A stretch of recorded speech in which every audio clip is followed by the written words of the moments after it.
Hello friends, movie से motivation channel में आपका स्वागत है। दोस्तों, आज की मूवी स्टोरी से हम जानेंगे कि लाइफ में ऐसे पर्सन का होना कितना इंपॉर्टेंट होता है जिससे आपको क्या करना है लाइफ में समझ आता है। साथ ही ये देखेंगे कि किसी इंसान की मेंटल हेल्थ कितनी इंपॉर्टेंट होती है उसके लाइफ में, उसके करियर में आगे बढ़ने के लिए। फ्रेंड्स, आज की movie good will hunting, genius लड़के जिसका नाम विल हंटिंग होता है, उसके बारे में है। तो स्टोरी स्टार्ट होती है यूएस के MIT यूनिवर्सिटी से, जहाँ प्रोफेसर लैम्बो क्लास में मैथमेटिक्स पढ़ाते रहते हैं।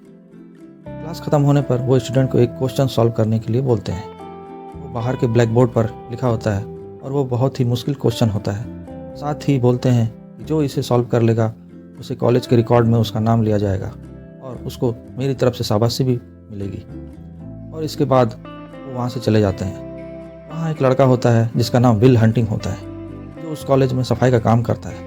वो बहुत ही इंटेलिजेंट होता है, बहुत ही जीनियस होता है और वो उस क्वेश्चन को अपने मिरर में सॉल्व कर लेता है और बाहर ब्लैक बोर्ड पर भी लिख देता है। अगले दिन जब प्रोफेसर देखते हैं किसी ने ये क्वेश्चन सॉल्व कर लिया है तो पूरे क्लास में सबसे पूछते हैं और कोई जवाब नहीं देता, कोई नहीं बोलता। फिर प्रोफेसर सबको एक क्वेश्चन और देते हैं जिसे सॉल्व करने के लिए उन्हें 2 साल लगे थे। दरअसल वो स्टूडेंट से मिलना चाहते थे जिसने क्वेश्चन को इतनी आसानी से सॉल्व कर दिया था। फिर अगले दिन प्रोफेसर विल को उस ब्लैक बोर्ड पर कुछ लिखते हुए देखते हैं। वो इसे रुकने के लिए बोलते हैं पर वो नहीं रुकता और सॉरी बोल के वहाँ से गायब हो जाता है, क्योंकि ये क्वेश्चन सिर्फ स्टूडेंट के लिए होता है और वो एक सफाई वाला रहता है। बट जब प्रोफेसर लैम्बो वहाँ जाते हैं, ब्लैक बोर्ड को देखते हैं, तो वो पाते हैं कि वो सवाल सॉल्व हो चुका है जिसे सॉल्व करने के लिए उन्हें 2 साल लगे थे। वो हैरान रह जाते हैं कि कोई कैसे इतनी जल्दी इस क्वेश्चन को सॉल्व कर सकता है। इधर विल अपने तीनों दोस्तों के साथ एक बार में जाता है, जहाँ उसके फ्रेंड 2 लड़कियों को फ्लर्टिंग करता है, ये बोल के कि मैं तुम्हारे हिस्ट्री क्लास से ही हूँ।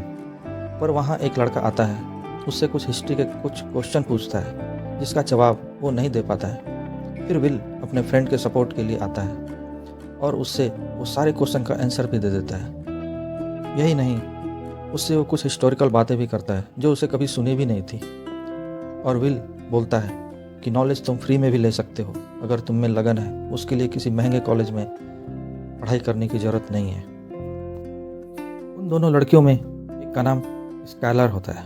वो विल से काफ़ी प्रभावित होती हैं, काफ़ी इंप्रेस हो जाती हैं और उसको अपना नंबर देती हैं। फिर विल अपने दोस्तों के साथ बेसबॉल गेम देखने के लिए जाता है, जहाँ उसको वो लड़का दिखता है जिसने उसे बचपन में मारा था। फिर जब वो वहाँ से निकलता है तो वहाँ वही लड़का दिखता है। फिर विल और उसके दोस्त उस लड़के को मारने लगते हैं। तभी वहाँ पुलिस आ जाती है और विल पुलिस से भी लड़ने लगता है। फाइनली पुलिस उसे पकड़कर लेके चली जाती है और विल की हेयरिंग कोर्ट में होती है। वहाँ कोर्ट में प्रोफेसर लैम्बो भी पहुँच जाते हैं, हेयरिंग अटेंड करते हैं, क्योंकि वो विल के बारे में सब कुछ जानना चाहते थे और उनसे वो काफ़ी इम्प्रेस भी होते हैं। कोर्ट में जज कहते हैं कि इस बार मैं तुम्हें नहीं जाने दूंगा, क्योंकि तुम बार बार गलती करते हो।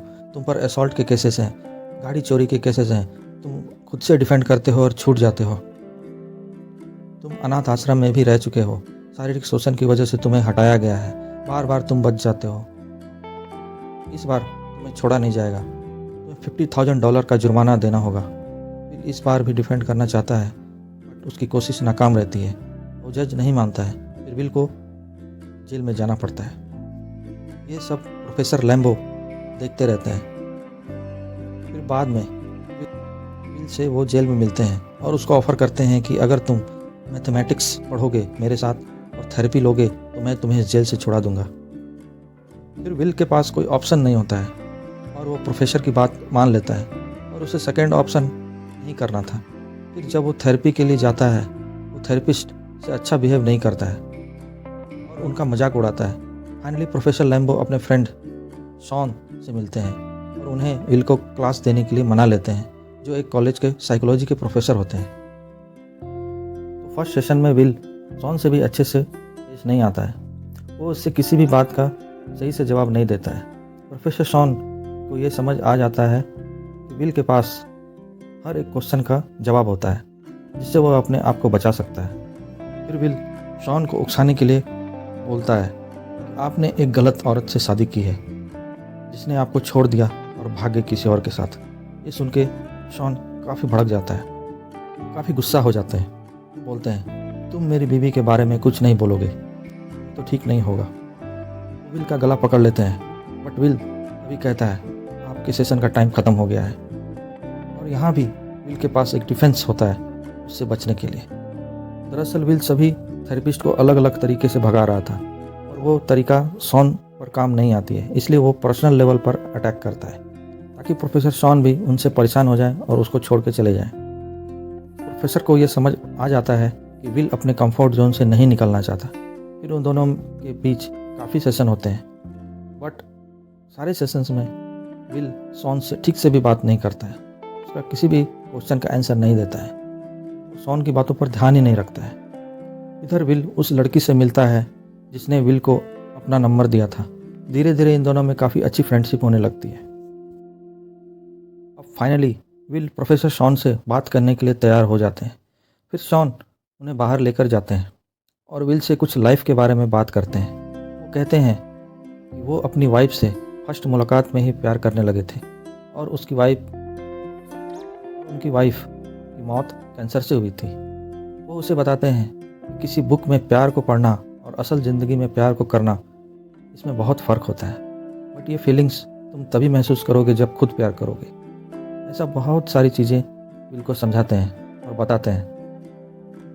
वो अपने लाइफ के बारे में भी उनसे काफ़ी शेयर करते हैं और बोलते हैं कि तुम एक जीनियस लड़के हो, पर तुम्हें घमंड है और डर भी है। तुम एक अनाथ हो, पर क्या मैं तुम्हारी लाइफ स्टोरी किताबों में पढ़कर तुम्हारी तकलीफ़ को महसूस कर सकता हूँ? नहीं, क्योंकि रियल लाइफ और किताबें अलग होती हैं। वैसे ही अगर तुम्हें मुझसे बात करनी है तो मैं तैयार हूँ, बाकी फ़ैसला तुम्हें करना है। ये बोलकर वो वहाँ से चले जाते हैं। फिर विल स्काइलर से मिलता है, वो उसके साथ रिलेशनशिप स्टार्ट करता है, बट विल अपने पास्ट के बारे में उसे कुछ भी नहीं बताता है और जो भी बताता है वो झूठ रहता है। फिर विल और प्रोफेसर शॉन का सेशन होता है, बट इस बार विल कुछ बात नहीं करता है और पूरे 1 घंटे तक घड़ी की सुइयों को देखते रहता है।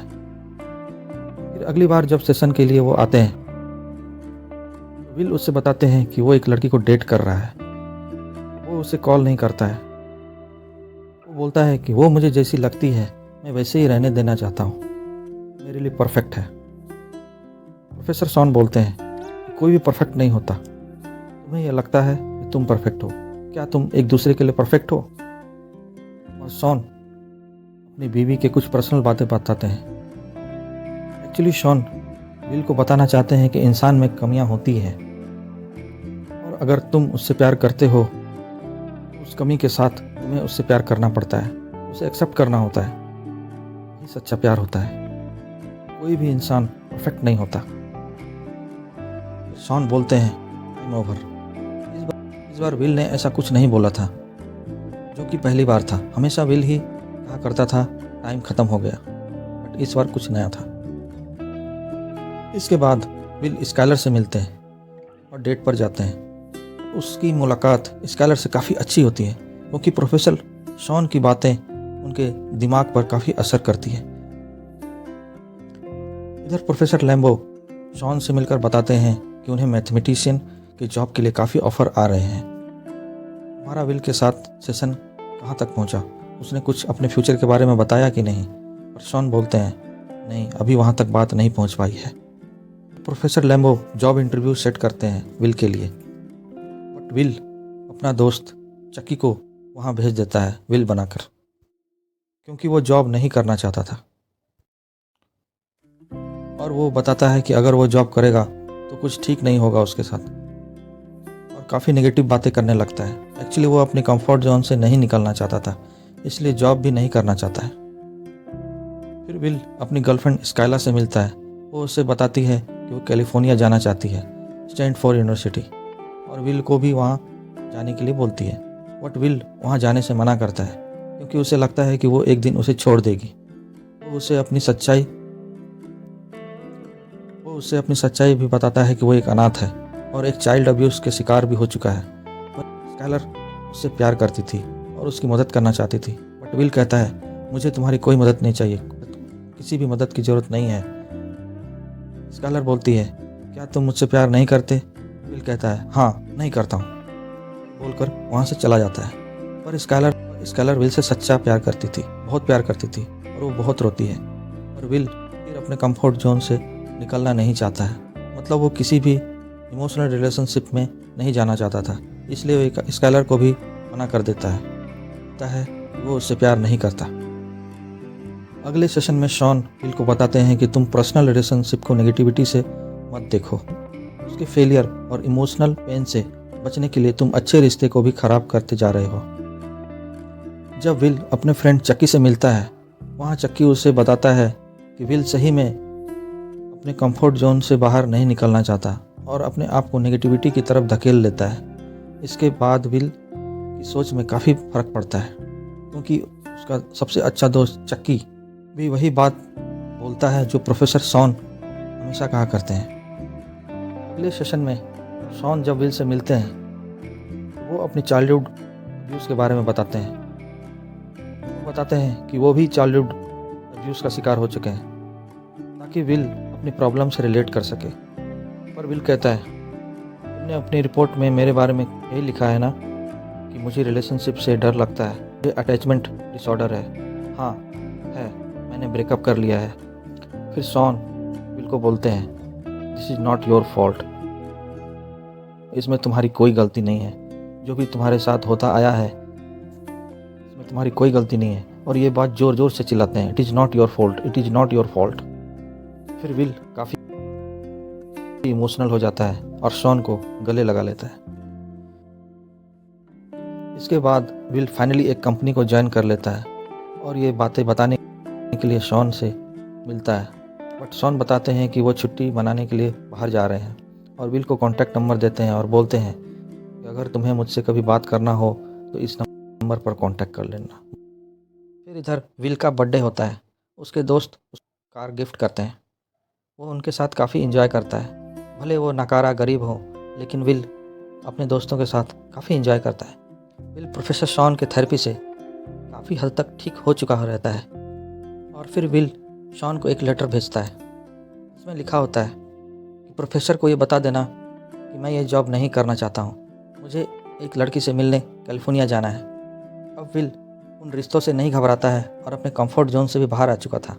विल ने उस लेटर में एक सेंटेंस लिखा होता है, to see about a girl, जो शॉन ने अपनी वाइफ के बारे में बताया था उसी सेशंस में। और फिर ये कहानी यहाँ ख़त्म हो जाती है। दोस्तों, इस मूवी से हमें बहुत कुछ सीखने मिलता है, बट मैं कुछ इंपॉर्टेंट पॉइंट्स आपके सामने रखता हूँ। फर्स्ट, आपके साथ पास्ट में कुछ भी हुआ हो, चाहे आप कितने भी बुरे टाइम से क्यों ना गुजरे हो, उससे आप निकल सकते हो। और अगर आपके माइंड पर इसका बहुत बुरा असर पड़ा है तो उसे काउंसलिंग के थ्रू दूर किया जा सकता है और आप एक न्यू वर्ल्ड में अपने एक न्यू मुकाम पर पहुंच सकते हो। Second, love is important. प्यार हर इंसान को मिलना चाहिए, वो उसके बिना नहीं रह सकता है, और चाहे वो किसी से मिले, फैमिली, फ्रेंड्स या जीवन साथी से। जब विल स्काइलर से मिलता है, उसका लोनलीनेस कम हो जाता है और एक अच्छा रिश्ता बनाने में कामयाब हो जाता है, जिससे वो ज़िंदगी भर डरता था, भागता था, क्योंकि वो प्यार का रिश्ता होता है और ये प्यार ही उसे चेंज करने में मदद करती है। Third, education. दोस्तों, अगर आप में लगन है तो आप एजुकेशन से कुछ भी हासिल कर सकते हो, और ये ज़रूरी नहीं कि आपको किसी महंगे कॉलेज स्कूल में जाना है। आप में इसके लिए लगन होनी चाहिए, चाह होनी चाहिए, तो वो चीज़ आप हासिल कर सकते हो लाइफ में। दोस्तों, आई होप इस वीडियो से आप मोटिवेट हो सके लाइफ में, और अगर आपको ऐसी ही मोटिवेशनल मूवी स्टोरी अच्छी लगती है तो इस चैनल को सब्सक्राइब करें और इस वीडियो को लाइक करें। बाकी हंसते रहिए, मुस्कुराते रहिए, प्यार बांटिए। मिलते हैं नेक्स्ट वीडियो में। जय हिंद।